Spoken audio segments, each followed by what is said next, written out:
이재명 대표를 향한 검찰의 수사망도 바짝 좁혀지고 있습니다. 특히 어제 재판에서는 대장동 사업을 설계한 핵심 증인들이죠. 남욱 변호사가 또 한 번 작심 폭로를 쏟아냈습니다. 영상부터 보겠습니다. 내가 아는 12년 동안 내가 그 사람을 여기 지금 남욱 변호사 얼마나 하시는 많이 말씀인데 해봤겠어요. 트라이를. 아유 씨알도 안 돼. 동영상이 잘 안 나. 지금 어떤 내용이 안 맞으셨을까요?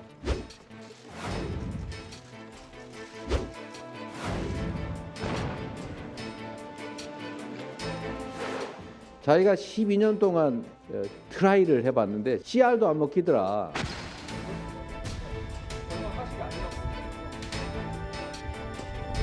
남욱 변호사 진술 여전히 잘못이라고 생각하세요?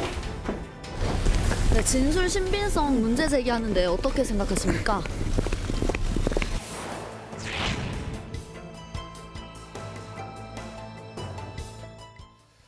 어제 재판에서 쏟아진 남욱 변호사의 폭로 내용을 살펴보고 각 폭로가 의미하는 바가 무엇인지 그 속뜻을 하나하나 짚어보겠습니다. 일단 폭로 내용 4가지입니다. 화면 보겠습니다. 첫 번째, 이재명은 CR도 안 먹힌다는 그 말뜻은 이재명이 직접 하진 않았지만 그 아랫사람들이 다 했다라는 내용이었다라고 얘기를 했습니다. 두 번째, 정진상, 정영학 녹취록 검찰 제출은 당일 저녁에 알았다. 미리 정진상 실장이 검찰의 내용을 알고 있었다는 취지의 내용을 법정에서 폭로한 겁니다. 세 번째, 김만배 작년 9월 천화동인 지분 10%를 남욱 걸로 하자라고 부탁을 했다는 내용도 있고, 네 번째, 이재명 측 차명 지분 자료를 정영학이 이낙연 측에 넘겼다고 들었다. 이런 내용도 폭로를 했습니다. 먼저 첫 번째, 동아일보 보면서 설명을 드리겠습니다. 이재명 CR도 안 먹혔다. 이 발언 놓고 김만배 측과 남욱 변호사가 진실 공방을 벌였습니다. 대충 내용은 이러합니다. 안으로 들어가서 보시죠. 남 변호사가 지난해 JTBC와 인터뷰를 한 내용에서 이 CR이라는 단어가 등장을 했는데, 자기가 12년 동안 그 사람을 지켜보면서 얼마나 많이 어떤 로비나 이런 것들을 해봤겠냐, 트라이를, CR도 안 먹혔다라고 얘기를 했습니다. 여기에 대해서 김만배 씨 측 변호인이 이 인터뷰가 거짓말이냐라고 묻자 그 워딩 자체는 사실이지만 그렇다고 해서 이재명 대표 측이 아무것도 하지 않았다라는 내용은 아니었다라고 설명을 했습니다. 이재명은 공식적으로 CR도 안 먹힌다며, 그러나 이 대표가 공식적으로 관여하지 않았지만 측근들을 통해서 비공식적으로 관여했을 수 있다는 의미로 많은 사람들이 해석을 하고 있습니다. 어떻게 좀 보셨습니까? 이 내용에 대해서는? 글쎄, 저게 이제 작년 10월에 귀국하면서 JTBC 인터뷰를 한 거죠. 네. 그럼 잘 아시다시피 작년 10월에는 이재명 민주당 후보가 그 민주당이 집권당이었을 때입니다. 네. 그러니까 남욱 변호사든 김만배 씨든 누구든 간에 아마 그 당시에는 이재명 후보가 대통령이 될 가능성이 있다고 믿었을 가능성이 있어요. 그러니까 그 당시의 판단과 지금 현재 남욱 변호사의 판단은 저는 달랐을 거라고 생각합니다. 네. 그러니까 CR도 안 먹혔다라고 하는 거는 지금 남욱 변호사가 아랫사람이 다 한 것이다 이렇게 이제 본인이 설명을 하고 있지만, 저는 그거보다는 네. 아마도 그 이재명 후보를 보호하기 위한 그 말일 가능성이 더 높다. 당시에는. 왜 그러냐면 남욱 변호사로서는 아니 대통령이 될지도 모르는 사람한테 자꾸 불리한 증언을 대장동과 관련해서 본인이 할 이유가 없거든요. 그랬던 것이고, 그 후에 이제 대선 후에 본인이 이런 거 저런 거 따져보니까 아니다. 진실을 말하는 게 좋을 것 같다라고 해서 최근에 진실을 폭로하고 있는 것이 아닌가. 저는 이렇게 보고 있습니다. 진술이 바뀌었다 이 말씀이네요. 진술이 바뀐 거죠. 복경 대변인 어떻습니까? 진실이 바뀌었기 때문에 남욱 변호사의 저런 그 폭로 혹은 본인의 이야기가 신빙성을 얻기가 어려운데, 그 이재명은 CR도 안 먹힌다라고 했던 것이 결국은 이재명을 보호해주는 역할, 이런 이제 그 이야기가 되니까 아랫사람이 다 했다라고 본인의 말에 대해서 나름대로 이제 그 정당성을 부여하려고 하는 것인데요. 저것 또한 상황에 따라서 또 어떻게 바뀔지 모르는 그런 해석의 여지가 있는 것이라서 남욱 변호사의 지금의 여러 가지 하는 말들이 과연 믿을 만한 이야기인가라는 의구심을 들게 하는 그런 이야기입니다. 어떻습니까? 갈수록 저도 이제 법조 기자들 통해서 듣고 있는데요. 갈수록 남욱 변호사, 남욱 씨의 진술이 오락가락하면서 정말 신뢰도가 갈수록 추락하고 있는 거 아닌가 이런 생각이 듭니다. 왜냐하면요. 지금 뭐 이재명 CR도 안 먹힌다. 이건 자기가 한 말이 맞다. 근데 아랫사람이 다 한 것 같다. 이 표현을 하지 않습니까? 근데 불과 3일 전입니다. 이 발언을 하기 전에 지난 2일 날 재판장에서 뭐라고 했는지를 복기 한번 해보시죠. 저도 기사를 봤으니까 제가 재판장 간 건 아니고. 그때 남욱 씨는 대장동 사업의 최종 결정권자는 이재명 시장이라는 취지로 일관되게 진술을 계속합니다. 그럼 뭐가 됩니까 지금? 그렇게 진술을 2일에 해놓고 5일 날에는 아랫사람이 한 것 같다. 근데 또 2일 날 뭐라고 한 줄 아세요? 유동규 믿고 뇌물을 줬는데 청탁이 이루어지지 않았다. 그럼 그 아랫사람 중에 유동규는 또 안 들어갑니까? 뭐 진술이 왔다 갔다 해요. 그러다 보니까 지금 김만배 씨로부터 계속 남욱 씨의 진술이 이른바 탄핵당하고 반박당하고 공박당하고 있습니다. 가령 유동규 같은 경우는 이재명이 알면 안 된다고 돈을 요구했다는 거예요. 근데 어제 같은 경우 또 무슨 일이 있었냐. 남욱 씨를 자꾸 뇌물을 줬다고 하니까 김만배 씨 변호인이 추궁을 합니다. 그 장소가 어디냐, 뇌물 줬다는. 그 장소를 몰라요. 이분은 처음부터 끝까지 들었다, 알았다. 아마 법조인이기 때문에, 변호사이기 때문에 자기 빠져나가려고 하는 것 같습니다. 가령 지분 같은 경우도요. 가장 검찰이 강력한 물증 증거라고 하는 정황의 녹취록에 보면은 김만배는 유동규한테 네 거다 하니까 유동규는 그 비밀로 해야 되는데 왜 얘기합니까? 하면서 무슨 얘기가 나오냐면요. 잘 한번 살펴보십시오. 남욱이 그거 내 건데 주장하고 있다. 김만배가 또 얘기를 합니다. 그래서 진술이 많이 다르고 하나만 더 말씀드리면 오죽하면은 한 보름 전이었나요? 서울중앙지법의 부장판사가 유동규를 또 뭐라고 합니다. 유동규 씨를. 뭐라고 하는 워딩이 정확히 이거예요. 자꾸 진술을 바꾸는데 여러 의문점이 있다. 불구속 수사를 놓고 검찰과 딜을 하더라. 딜이 뭡니까? 거래입니다. 부장판사가 한 거예요. 검사가 한 게 아니고. 뭐 김만배 씨가 한 것도 아니고. 이런 정황에서 보면은 남욱 씨와 유동규 씨의 진술이 믿을 수가 없을 것 같아요. 갈수록 신뢰도가 떨어진다. 알겠습니다. 저는 시기의 문제라고 생각을 합니다. 남욱 네. 변호사나 유동규 전 본부장의 진술이 바뀐 결정적인 시기는 대선이 분수령이 되는 거죠. 대선 이전에 이들은 이재명 대표가 대통령이 될지도 모른다는 사실에 기대를 품고 있었고 그 상황에서 본인들이 특정 후보에게 악영향을 끼치는 진술을 함으로써 이 모든 것을 책임질 생각을 하기가 쉽지 않았겠죠. 만에 하나 이재명 대표가 대통령이 된다면 대장동 사건 좀 묻어주지 않을까 하는 기대감이 작용했을 거라는 것은 국민 대다수가 고개를 끄덕일 수 있는 상식적 의혹 제기일 겁니다. 하지만 네. 대선 이후에 수사팀이 교체되고 그 이전에 남욱 변호사가 진술을 하고도 수사를 하지 않았던 수사팀에서 이제는 정말 제대로 수사해보겠다는 수사팀으로 바뀐 이후에 지금 국면에서는 과거처럼 대선 이전처럼 말했다가는 오히려 자신들이 더 큰 책임을 지게 된다라는 현실적인 어려움을 느끼게 됐을 것이고 그런 이유 때문에 진술이 바뀌어서 늦게나마 진실을 말하는 것에 대한 저는 합리적으로 긍정할 여지가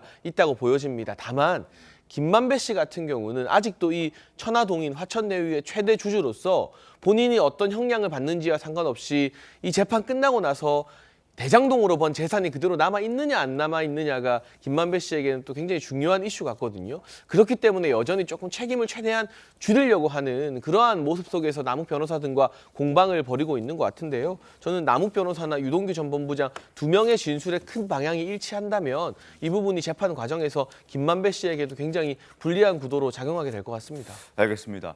뭐 얼마 전과 최근에 여러 사람들의 진술이 바뀌고 있는 것은 사실입니다. 그러나 일단 과거에 이재명 대표가 당선될 가능성이 있었던 유력한 후보였기 때문에 국민의힘이나 정부 쪽에서는 이것이 거짓말이었고 과거에 했던 것이 지금 이제 진실을 얘기한다라고 주장하고 있는 반면에 민주당은 그 반대로 생각을 하고 있는 그런 상황인데 정확한 판단은 법원이 이제 진술과 증거들을 토대로 아마 좀 있으면 내놓지 않을까 싶습니다. 두 번째 폭로, 그 의미는 무엇인지 짚어보겠습니다. 두 번째 폭로 내용은 정진상이 정영학 녹취록 검찰 제출하는 그 당일에 알았다. 과연 어떻게 알았을까? 검찰과 어떤 연결고리가 있었던 것은 아닌가? 이런 부분에 대한 진술을 저희가 좀 설명을 드리려고 합니다. 일단 남욱 변호사의 진술을 토대로 상황을 살펴보면 상황은 이러합니다. 정영학 녹취록을 검찰에 제출했는데 그날 저녁에 정진상이 알게 됐고 그걸 김만배에게 전달했고 그리고 김만배가 남욱에게 전달했다. 이렇게 진술을 지금 하고 있는 그런 상황입니다. 자, 내용을 조금 더 저희가 살펴보도록 하겠습니다. 특히 이 증언 같은 경우에는 과거 정진상 실장이 유동규 전 본부장 압수수색하기 전에 유동규 전 본부장에게 전화를 해서 검찰에 압수수색 있을 것이다라고 얘기를 하면서 뭔가 미리 알고 있었던 것을 아닌가 하는 의심을 하게 했었는데 그와 같은 맥락에서 저희가 좀 소개를 해드리는 겁니다. 영상 하나 보겠습니다. 물론 녹취록에도 그분이란 표현이 또 한 군데 있긴 있습니다. 근데 지금 정치인 그분을 얘기하는 부분은 아닙니다. 우리가 생각할 수 있는 그분이 누구냐. 모든 사안은 이재명 지사로 향하고 있습니다. 그럼에도 불구하고 현재 중앙지검의 수사에 대해서 굉장히 비판이 많이 나오고 있죠. 수사팀 의지와 관련해서 늘 이렇게 우려하고 계신데 저는 저희 수사팀의 역량이나 그리고 공정함을 믿습니다. 자, 제가 지금 조금 전에도 말씀드렸듯이 정진상 실장이 과거 유동규 전 본부장 압수수색 전에도 그리고 지금 정형학 씨의 녹취록을 검찰에 제출했다는 내용을 어떻게 신속하게 또 혹은 미리 알고 있었느냐 이 부분에 지금 남욱 변호사의 진술이 좀 영향을 미치고 있는 것 같은데 자 정미경 의원님 어떻습니까 이 부분에 대해서는? 아까 제가 그것부터 잠깐 말씀을 드리면요. 남욱 변호사는 사실은 처음부터 여기서 이 사업에서 김만배 씨와 정진상, 그러니까 이재명 시장 팀과 네. 김만배 씨가 남욱 변호사를 약간 배제하려고 했던 사실이 그런 드러났잖아요. 네. 그러면 그 당시 처음에 이 작업을 시도했던 사람들은 기본적으로 이재명 시장이 남욱 변호사를 싫어한다는 걸 다 안 거예요. 그렇기 때문에 어떻게든지 이 사람을 배제하고 딴 사람을 하자. 그래서 아마 김만배, 유동규 이런 식으로 이 팀이 짜여진 것 같아요. 제가 볼 때는. 그러면 핵심은 뭐냐면 그 당시에 지금 진술이 바뀌었다. 남욱 변호사의 진술이 자꾸 바뀌고 있다. 뭐 신빙성이 떨어진다. 지금 이렇게 민주당 측에서 공격할 수는 있는데 사실은 법정이든 수사기관이든요. 진술이 바뀔 때는 네. 사실은 왜 바뀌었는지에 대한 게 더 중요한 거예요.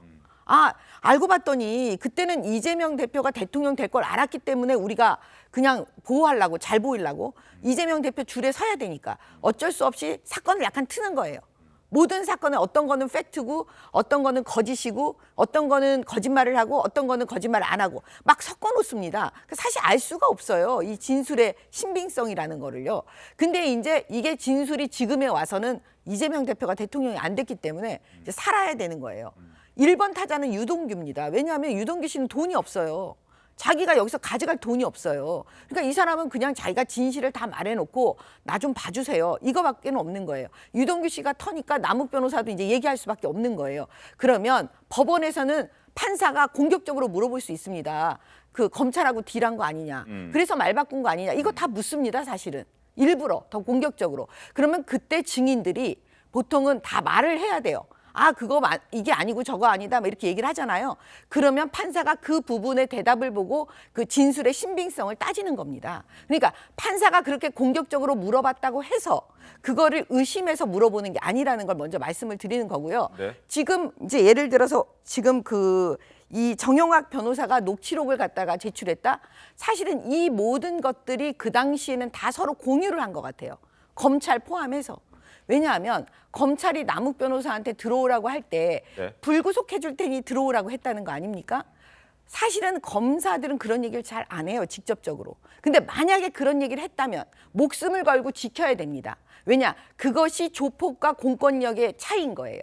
자기가 말을 했으면 국가를 대신해서 권력을 사용하는 사람들은 진실을 본인이 말을 했으면 약속을 했으면 약속을 지켜야 되는 거예요. 그래서 제가 지금 이 말씀드린 아까 좀 전에 보여주신 그 자료 예를 들어 정영학 씨가 녹취록을 했다. 이거는 누군가를 통해서 다시 김만배 씨한테 들어가고 이런 식으로 그 내부 정보를 다 공유하고 있었다는 거죠. 예를 들어서 유동규 씨가 뭐 하면 너 병원에 입원해라. 검찰에서 그럼 그 얘기 들어줄 거다.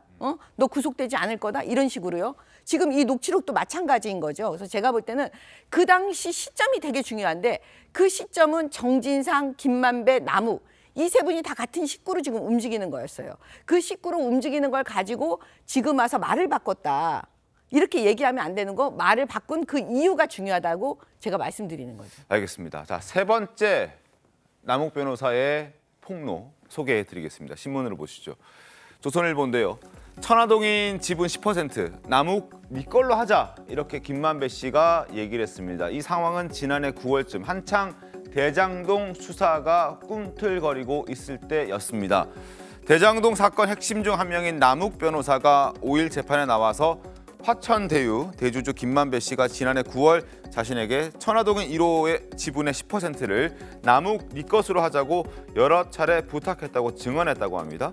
지난해 9월은 대장동 관련 의혹이 대대적으로 언론에 보도되던 시점입니다. 이날 남욱 변호사의 증언, 김 씨가 실제 지분 구조를 감추고자 남 씨를 회유했다는 취지로 해석된다, 이렇게 얘기를 하고 있습니다. 자, 장혜철 평론가님, 뭔가 숨기고자 남욱 네가 좀 가져가라, 이렇게 얘기했다는 건데요. 이거 어떻게 보셨습니까? 정상적인 회사라면, 그리고 이 지분 구조가 투명하다면 갑자기 10%나 되는 커다란 지분을 남욱 변호사 것으로 하라면서 강요 같은 부탁을 계속할 이유가 하등 없겠죠.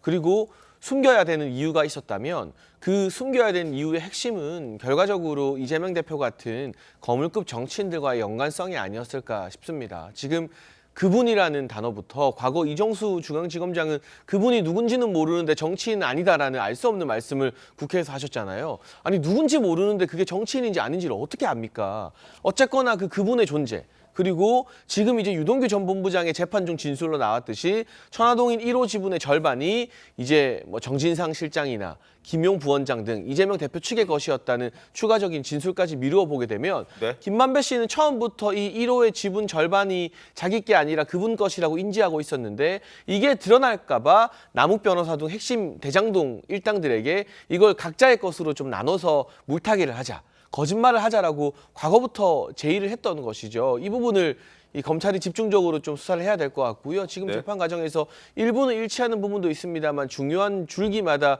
김만배 씨와 남욱 변호사의 진술이 좀 상반되거든요. 그럼 재판부도 당연히 누구의 진술이 더 신빙성이 있는지, 누가 제시하는 증거들이 더 많은지를 염두에 두고 특정인의 진술을 채택하게 될 텐데, 계속해서 이런 좀 김만배 씨에게 불리할 수 있는 진술들이 나오는 것, 이 부분을 김만배 씨가 앞으로 또 어떻게 방어할지도 재판 과정에서 중요하게 지켜봐야 될 것 같습니다. 알겠습니다. 그리고 마지막 네 번째, 남욱 변호사 어제 재판에서 정영학 회계사 측이 이낙연 전 대표 측에게 대장동 관련 자료를 넘겼다는 발언도 내뱉었습니다. 특히 그 시기는 민주당 내에서 대선 경선이 진행되던 그런 시기였습니다. 지난해 9월 민주당 경선 당시 나왔던 대장동 의혹 공방부터 저희가 영상으로 확인해 보겠습니다. 정말 단 1원이라도 부당한 이익을 취했으면 이제 후보 사퇴하고 공직 다 사퇴하고 그만두도록 하겠습니다. 전혀 사실이 아니고요. 11배의 이득을 7사람이 전부 독차지하고 있는데 계속 괜찮다고 생각하셨을까? 자, 그렇게 말씀하시면 성남시는 25억 원 투자해가지고요 5,500억 벌었는데 이거는 어떻게 생각하십니까? 대단히 일확천금이죠. 그건 일확천금이 아니라 공공회수 정책을 잘했다고 하는 겁니다. 그 성남시에서 생긴 문제를 마치 제가 공격해서 생긴 문제인 것처럼 호도하고 계십니다. 이 문제는 이재명 후보와 국민 간의 문제, 이재명 후보와 언론의 문제이지 저 이낙연의 문제가 아니라는 것을 말씀드리고 싶습니다. 관련해서 중앙일보 보겠습니다. 남욱 변호사 이재명 측 차명 지분 자료를 정영학 회계사가 이낙연 전 대표 측에게 넘겼다고 들었다, 이렇게 얘기를 했습니다. 자, 남 변호사 정영학 회계사가 말했던 428억 원 천화동인 1호와 관련된 부분, 그리고 50억 클럽과 관련된 부분들, 정 회계사 변호인인 박모 씨가 윤영찬 의원에게 녹취록을 포함해서 자료를 넘겼다는 이야기를 들었다, 기자에게 들었다, 이렇게 말을 했다고 합니다. 물론 여기서 윤영찬 의원이 구체적으로 등장을 했고, 그래서 윤영찬 의원에게 확인을 거쳤습니다. 윤영찬 의원실에서는 그런 일 없다, 정 회계사와 일면식도 없고 남 변호사가 기자에게 전해들었다는 그 녹취록이나 자료를 전달받은 바도 없다, 사실을 부인했습니다. 그러나 친 이낙연계의 좌장격인 서른 의원은 좀 다른 얘기를 하고 있습니다. 당시에 너무나 많은 제보가 들어왔고 그 제보들을 다 일일이 확인도 하고 있었다라고 설명을 덧붙였습니다. 한번 들어보시죠. 뭐 만인이 다 아는 대로 이재명 후보는 여러 가지 흠결 사항이 있습니다. 그다음에 이 대장동이라는 결정적인 문제가 또 있습니다. 예. 흠결이라 하시면은 뭐 어떤 뭐 대장동 사건도 있고 그게 여러 가지가 있지 않습니까? 뭐- 원팀이 안 되는 상태에서 본선에 나가서 이길 수 있겠느냐? 진다는 것이 객관적인 사실이죠. 이재명 캠프에서는 찌라시 가지고 지금 정치하시는 거 아니냐 이렇게 굉장히 불편해했습니다. 지라시라고 말하는데 저는 당자들을 직접 만나서 얘기를 들었습니다. 최소한 3사람의 당사자들을 만났습니다. 대장동과 관련된 예, 대장동과 관련된 때가 있을 거라고 봅니다. 공개할 때가 있을 거라고 봅니다. 어떻게 좀 들으셨습니까? 글쎄 똑같이 이제 이낙연계인데 이낙연계 이 좌장과 이낙연계에서 어찌 보면 윤영찬 의원이 그 동아일보 후배 아닙니까? 네, 그래서 가깝죠. 최측근인데 그 말이 달라요. 근데 이제 기자들도 당시에 사실은 굉장히 많이 취재를 했을 거 아닙니까? 저건 어차피 그 경기경제신문이라는 데서 8월 31일 날 이렇게 보도한 게 첫 보도고요. 그로부터 얼마 안 있어가면서 이낙연 후보 측에서 이제 이런 문제들을 아까 그 뭐 토론에서 나왔듯이 문제 제기를 한 건데 그때부터 많은 기자들이 지금 남욱 변호사가 들었다는 것처럼 윤영찬 의원한테 많은 자료가 갔다고 취재를 했어요. 네. 근데 그걸 확인을 못 하니까 왜냐면 윤영찬 의원은 부인하니까 그래서 아마 기사화를 못 했던 걸로 저도 이제 알고 있는데 글쎄 그거야 뭐 저희가 알 길은 없죠. 그러나 저는 개인적인 경험이나 뭐 이런 것들을 보면 서른 의원의 말이 더 진실에 가깝다 이렇게 생각하고 있습니다. 왜냐하면 그 후에 이낙연 후보가 각종 토론 등에서 이재명 후보를 압박하는 걸 보면 대장동의 진실이라고 지금 남욱 변호사가 얘기하는 거 있잖아요. 그런 상당 부분이 줄기하고 맞았어요. 그러면 그때 대장동 의혹이 불거지기 초기인데 많은 자료를 가지고 있지 않다면 그런 질문을 하기가 어렵거든요. 물론 결정적인 질문은 하지 않았죠. 이제 이재명 그 당시 후보 측 지분이 천화동인 1호에 있는 것 아니냐 이런 질문을 하지 않았지만 그걸 염두에 둔 상당 정도의 질문을 했단 말이죠. 그거는 저는 이미 제보가 상당히 있었기 때문 아닌가 이렇게 생각을 합니다. 그 선거 때 되면은 온갖 뭐 이제 제보라고 하는 그 포장을 씌워가지고 정말 뭐 찌라시 수준의 막 이렇게 투서도 들어오고 그런 거 합니다. 들어오는데 뭐 우리 제가 또 경선 때도 있었으니까 이재명 후보 쪽에는 그런 거 없었겠습니까? 그렇죠. 뭐 이낙연 측 얘기도 들어 검증을 하거나 예를 들어서 보면은 사실이 아닌 게 너무 많아요. 만약에 저렇게 그 정말 치열한 경쟁 속에서 저런 게 넘어갔고 뭐 받았다고 한다면 저는 그렇게까지 놔두지 않았을 거라고 보고 갈수록 저는 가관이고 못 믿겠는 게 이분이 남욱 씨가 어디서 들었냐 하니까 이제는 기자에게 들었다고 합니다. 그러면 그 기자가 누군지도 밝혀야 될 것 같고 그 기자는 또 어떻게 취재했는지 소스가 어떻게 됐는지 만약에 그 기자가 정확하게 취재를 했다면 남욱한테 얘기하겠습니까? 기사를 쓰지. 그래서 저는 갈수록 맞지 않는 얘기를 하고요. 그 아까 제가 좀 전에 말씀드린 부장 판사는 물은 게 아니고 하더라. 유동규 너가 불구속 수사를 놓고 검찰과 딜을 하더라. 묻지 않고 얘기를 했습니다. 그리고 저는 그 얘기를 한번 하고 싶어요. 이분들이 자꾸 진술을 이제 정권이 바뀌고 검찰이 바뀌니까 바꾸는데 이걸 한번 보십시오. 지난 검찰, 지금 검찰이 가장 강력한 물적 증거로 지금도 채택하고 재판이 60차례 넘게 쓰면서 계속 갖고 있는 물적 증거가 이른바 정영학 녹취록입니다. 총 1200페이지예요. 근데 이걸 다 아셔야 돼요. 한번 찾아보셨으면 좋겠어요. 1차 녹취 시기가 2013년에서 15년입니다.